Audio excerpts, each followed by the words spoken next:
জগদ্ধাত্রী ধারাবাহিকটি এবার শেষ হচ্ছে, কিন্তু ধারাবাহিকের গল্পে সাসপেন্স এখন তুঙ্গে।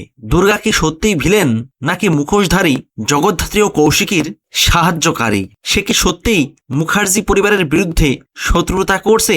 নিজের পিসি কৌশিকীর বিরুদ্ধেই কি তার যুদ্ধ, নাকি শেষ পর্বে কোনো ধামাকা দেখানোর জন্য দুর্গা নিজেই এই ফাঁদটা পেতেছে? আসল অপরাধী দিব্যা সেন ও চন্দ্রনাথ মুখার্জিকে শাস্তি দেওয়ার জন্য।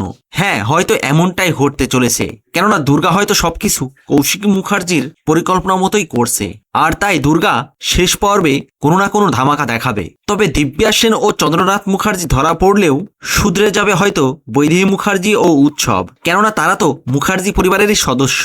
আর এভাবেই হয়তো শেষ পর্বে দুর্গার বাজিমাত দেখিয়ে ধারাবাহিকটি শেষ করে দেওয়া হবে। তো বন্ধুরা, জগদ্ধাত্রী ধারাবাহিকটি যদি শেষ হয়ে যায় তাহলে কি আপনাদের ভালো লাগবে? কমেন্ট করে জানিয়ে দিন আপনাদের কমেন্ট করে জানিয়ে দিন আপনাদের মতামত। ভিডিওটি ভালো লাগলে লাইক, শেয়ার ও সাবস্ক্রাইব করে সাথে থাকুন।